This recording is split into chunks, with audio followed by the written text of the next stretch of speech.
Molly आपण या पिस्ता शेल आणि त्याच्यासोबत आलेलं हे सर्कल वर्तुळ दिलेलं आहे आपल्याला।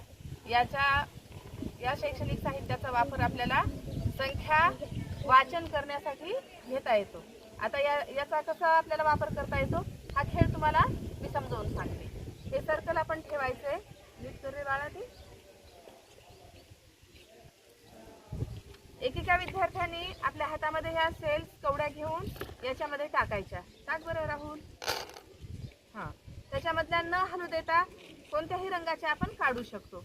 आणि लक्ष द्या वेदिका, आपण काय करणार आहोत, लाल रंगासाठी आपण लाल रंग एककच्या कवड्यासाठी वापरू, निळा रंग आपण दशकच्या कवड्यासाठी वापरू, पिवळा रंग आपण शतकच्या कवड्यासाठी वापरू आणि जांभळा रंग म्हणजे 1000 असणार आहे।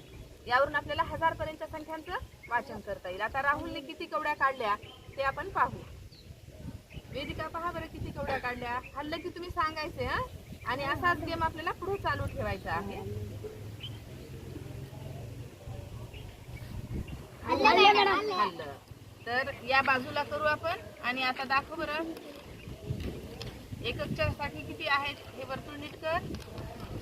किती आहेत लाल रंगाच्या कवड्या? समृद्धी तू लिही बरं,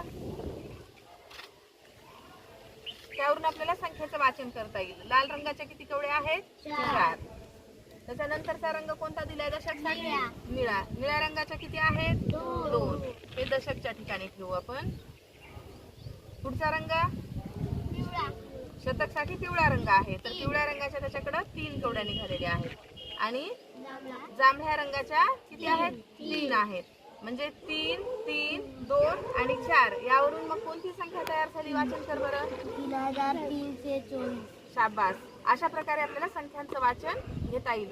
तर ह्यानं राहुलनं संख्या बरोबर वाचलेली आहे, सगळ्यांनी त्याला आपण टाळ्या वाजवू। छान राहुल। असाच गेम आपण पुढे चालू ठेवू। आता समृद्धी खेळेल।